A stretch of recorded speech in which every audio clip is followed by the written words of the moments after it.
Okay, good afternoon, brother and sister of Dharma.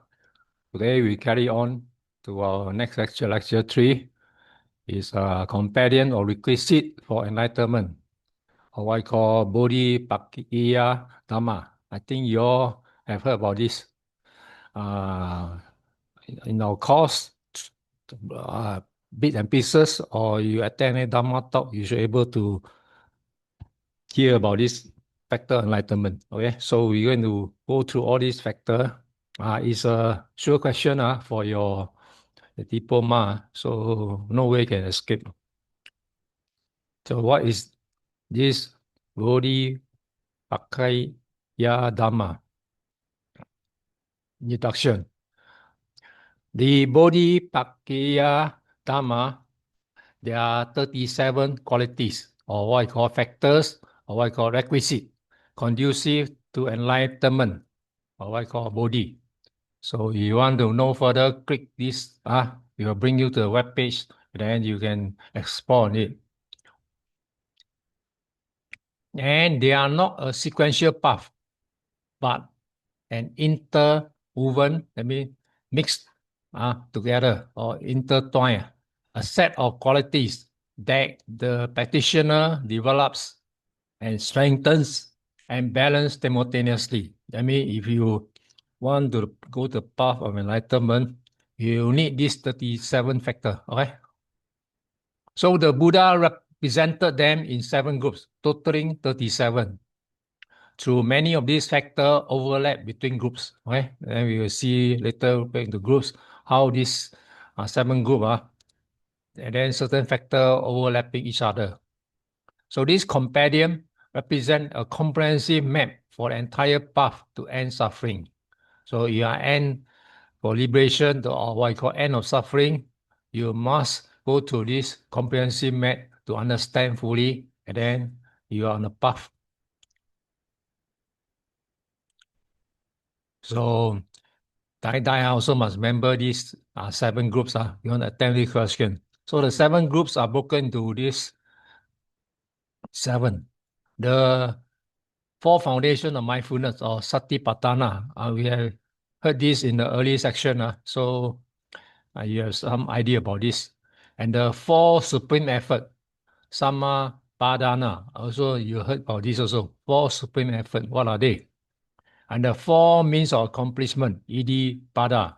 You also have touched on it sometimes in all one of the year. And then the 5 faculty, Indriya. Actually, you cover most of the things. And the 5 powers, Bala. And then the 7 factor of enlightenment, Bojjhanga. And then this one you also know by now, the Noble Eightfold Path, Bhaganga.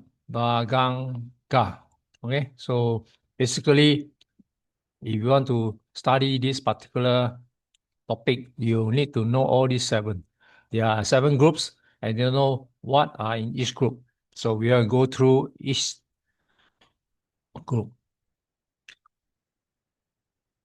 So this one you all know, the 4 foundation of mindfulness, or what I call Satipatthana. So what is this?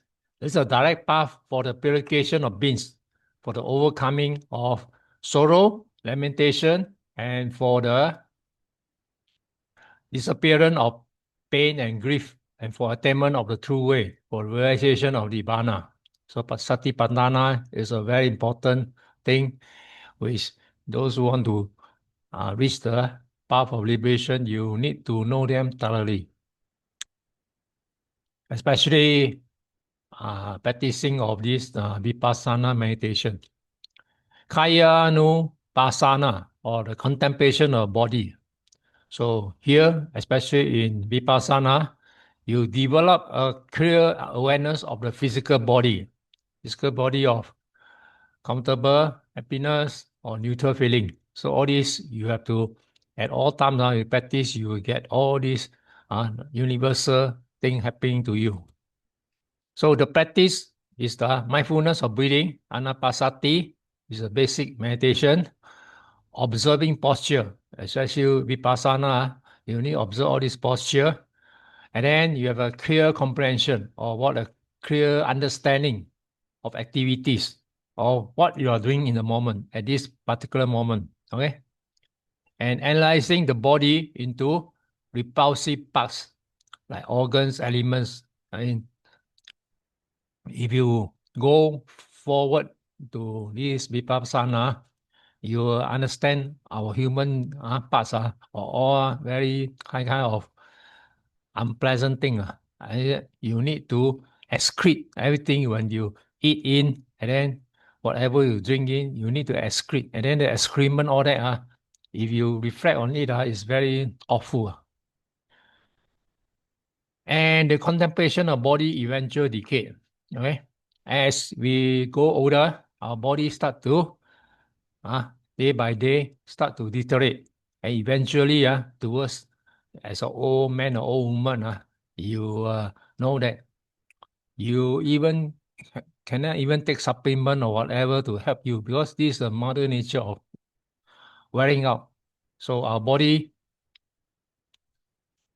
last time Buddha can live until 100. Buddha era, especially the Buddha only last until 100, but the other all like the mother, the stepmother, over 100 years old.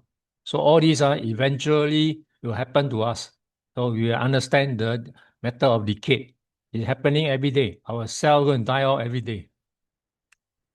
And then second one is Vedanupasana, contemplation of feeling.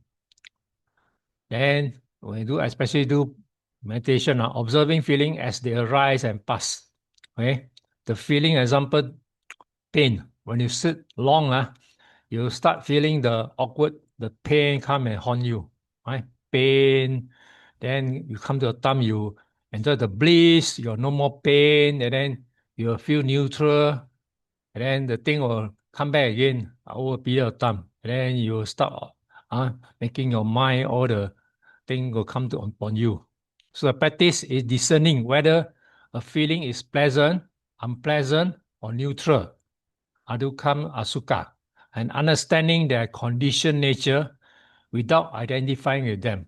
So important doing Vipassana is not to have attachment to this kind of feeling. So the attachment of this feeling, your meditation will not last long. Right? So you will see it as a kind of nature thing that happen to and fro, and then carry on the cycle will come and haunt you. Then the third one, Chitta Nupasana, contemplation of mind, observing the state of mind itself. So when this feeling comes, the mind is affected, okay? So this is a natural mother nature law. All us, unless we have practiced until the state of really, of can we withstand it, then with no attachment to it, then we are on a true path of enlightenment. So this practice is noting whether the mind is greedy or free from greed, hate or loving or diluted or concentrated, contract or distract, etc. Many things.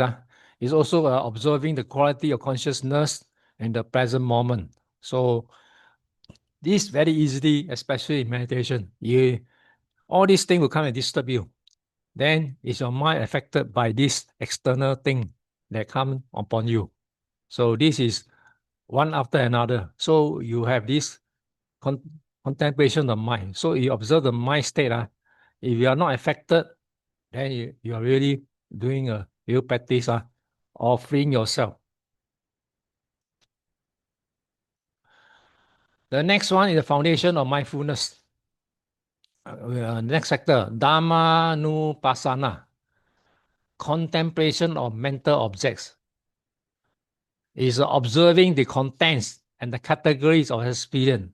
I mean, this object, whether mentally or your five senses thing that come upon you, whether how it affect you. Practice, investigating the five hindrances. You know what is five hindrances? The five aggregates of clinking and the six sense base. You all by now should be familiar all this. And the seven factor enlightenment and the four noble truths as they manifest in direct experience. So when you come upon it, all these objects, whether it's mind or physical one, what you can see how it affect you. So all these things, in a way, is inside there. So it's depending on which object you're taking. The purpose of this mindfulness is to establish bare attention. That means you observe it without any attach to it. You see the things as they are. Okay. I call Yatta, Bhuta, Nanda, Dasana. And eradicate the illusion of a permanent self. So when you have such thing that happening, then you don't take it as this thing as, because many people in other religion they take it as a soul. Okay, there's no soul. So this illusion of a soul of you is not down there. Okay, you as a Buddhist, as you practice all this, there's no such thing as soul. It's all this consciousness. Okay, so there's no such thing as a permanent self. So what I observe is nama rupa. Is all these things that playing the trick on you. So these satipatthana, four of them, if you want to attempt this question, must know them well and understand them well, and then put across, for example, to understand what you try to put across. Okay, so all these are these factor enlightenment. So you need to know all these factor, 37 of them. Then the second one, the second group, the four supreme effort or Samapadana. So there are four right striving that purify the conduct and prevent unwholesome state from rising. So this four is something like a precept for you to at all times adhere to it. And then in order to prevent all these unwholesome, the bad things from coming upon you and override you. So first one is Samavara Padena, the effort to prevent. This is very important. Effort to prevent. The effort to prevent unwholesome, unskillful state.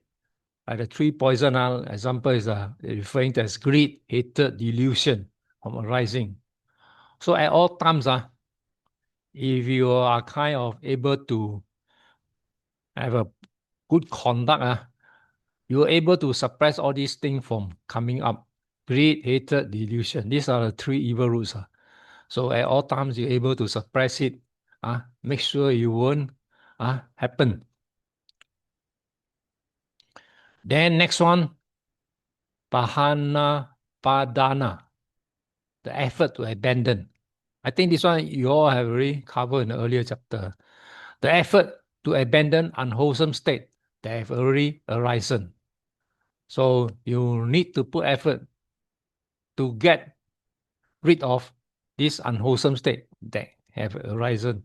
I mean, you don't have regret all that thing. So the important is to discard it, like bin it, throw away rubbish, and don't ever come back again. And then third one, Bhavana Padadana.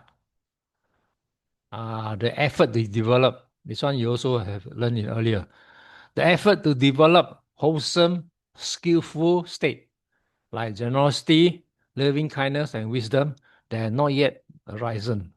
So our practice of this so-called meditation, in a way, or in our practice of this Buddhist conduct, we should at all times trying our best to develop the wholesome and skillful things. Like these three, generosity, loving kindness, wisdom at all time. Okay, you no need to prompt it to come out. You automatic come out. So if you are practicing all these three at all times, when occasion rise, you have the thing generally like flower blooms. So you no need to try. So if you are able to develop this kind of effort, it's very good. Okay. Anurapahana Bandhana, the effort to maintain. So when you have capability of doing good, importantly is not to let it gone down or disappear. The effort is to maintain and to increase. If you have this kind of capability, you have to feed a more effort to increase this thing happening at all times. Increase and bring to perfection the wholesome state that have already arisen. So if you are a person that have all this generosity, loving kindness, wisdom at all times, you should able to bring it up to another level. So the purpose is to actively cultivate a skillful mind and uproot the unskillful one, serving as the ethical foundation for concentration and wisdom. That's why in Buddhism, it's about cultivation yourself, ethical. We are afraid of karma and we're afraid of this bad karma, especially one created, it can never erase. Okay, unlike other religion, the grace of God, I think God can handle. There's no such thing in Buddhist. We have to handle ourselves. No way you can escape. One, you create one bad karma, you follow you like shadow until you're able to expire the bad karma. If no, you carry on. At right time, right moment, the bad karma will just surface and grow up. And then it will come and haunt you. Okay, so this four supreme effort, if you want to attempt this kind of question, must know them well and able to elaborate them well. Next group, the four means of accomplishment. This one I think you all have ever covered in the previous year. ED Pada. These four factors are the basis for spiritual growth, success, and accomplishment on the path. Right? Very important. So if you have all these, it helping you bit by bit, in a matter of time, you will be on the path to liberation. Chanda or zealous desire intention is chanda is not the bad one, right? It's a kind of desire, unlike those craving all that kind. This one is to do good. All right. So chanda is a thing, the factor down there that help you in a way so that you have a deep aspiration. I mean, you have a very strong intention or will to achieve the goal. Example, liberation. Especially when you go for, you target something good, your object is to complete it. So it is not a worldly craving, but a determined resolution, especially when you want to end suffering for this existence, then you have this Chandra, the kind, this is a good one that will support you to achieve your target. So you will achieve a determined resolution. The next one, you have this Chanda, you must have Viriya, energy. This one you already completed earlier, energy effort. So when you have this target, you need this persistent energy and effort. Apply it to achieve the goal. So it's an active manifestation of Chanda. So if you have Chanda, strong Chanda, you need Viriya, this strong Viriya to carry on what your objective. So from Virya, you have this Chitta, or consciousness of what I call mind. So when you have this, on these two factors down there, the application of a focused and attentive mind to the task, the mind is directed and dedicated to the practice. Okay, I mean, a good example, you do YMBA, you want to complete within 5 years, you must put all your heart, all your effort towards the target is to complete this course. If you are half-hearted, by my student in this Burmese temple, up to third year, all surrender themselves. And that's the end of it. Lucky you all give me opportunity to complete this 5-year course. If not, I only can complete until the third year. That's my last YMBA course. Okay? So this is the next thing with a focus and attentive mind. I mean, once you have it, you must persistently and then carefully and then attentively doing it, then you will get your target. Then the fourth factor is mimamsa, what I call investigation or discrimination. So when you have all the three factors above, you need to use the fourth one.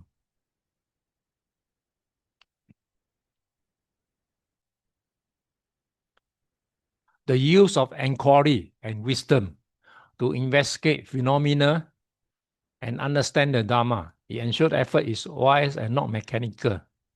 So if you have the top three, you also must have this kind of thinking power or what kind of differentiating right and wrong. So the use of this inquiry and then arise this wisdom is to check on it and make sure you are doing the right thing and not just for the sake of doing it. Okay. So this is a very important factor if you have all the first, second, and third factor. So basically the four is to provide a driving force and methodology for achieving the goal of enlightenment. So when you have something on and you pursue, you must have all these four.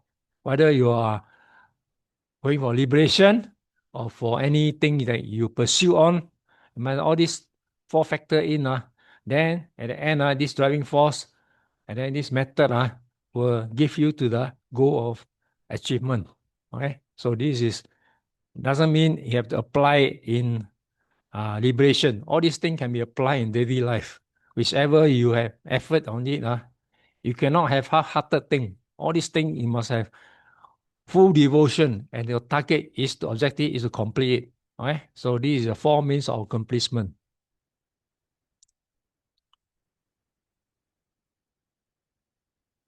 This one, the five faculty, Indriya.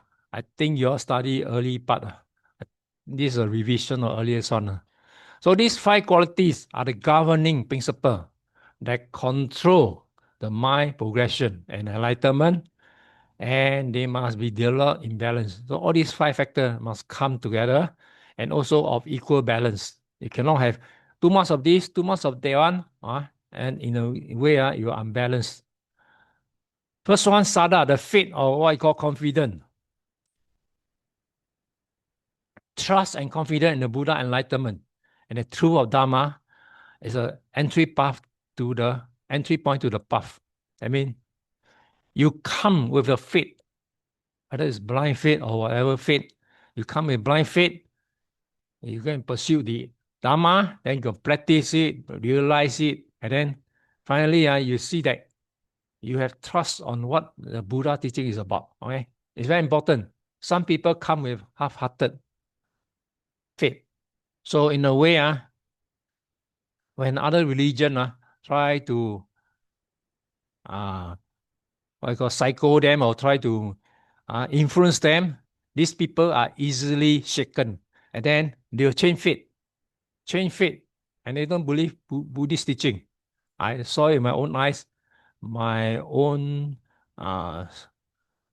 the same class I used to pursue Buddhist education, because that particular couple, I don't know whether it's superstition or whatever, he got cancer.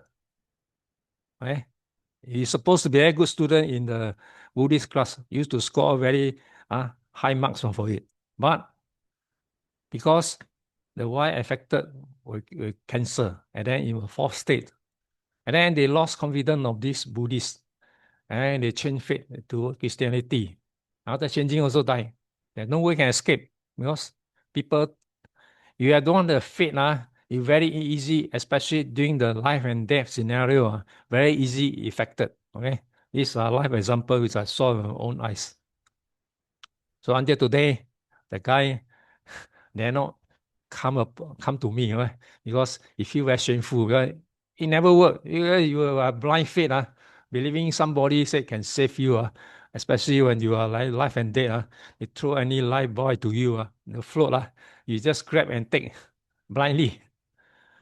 So next factor come in, really energy, effort. As you all know, you need this to support your whatever objective. The persistent effort to abandon unwholesome state and cultivate wholesome one as in the four supreme effort, right? Remember early, this one we learned, really are very important, one after another. And the third factor, sati, mindfulness. The ability to remember and keep the mind present, anchoring awareness on the object of meditation, as in the four foundation of mindfulness. Okay, so remember all this. You must always have this awareness at all time. Even in meditation, out of meditation, you also have the mindfulness because without mindfulness, something wrong will happen. Okay, so even you say you are how good in the meditation, but 1 hour meditation at all time, you have mindfulness. Mindfulness, especially in your speech, action, thought. Okay, so all this, as a Buddhist, we should practice at all time.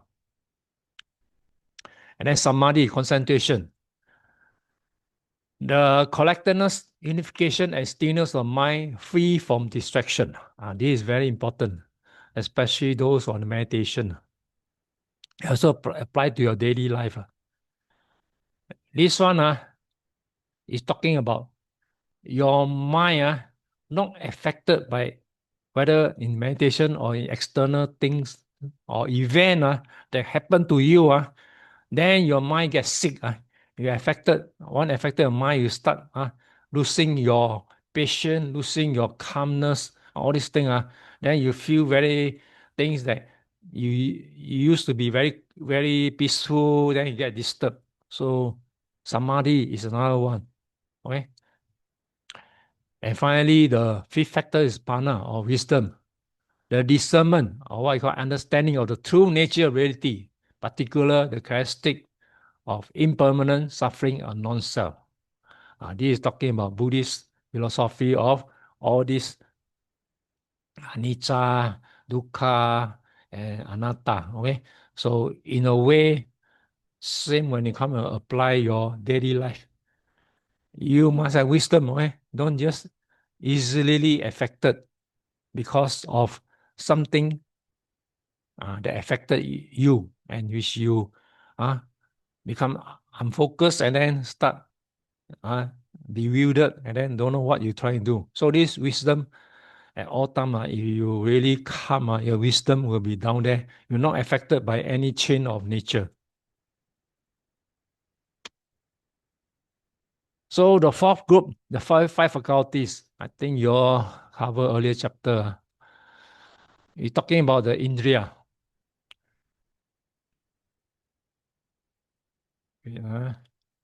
Okay, talking about the top one.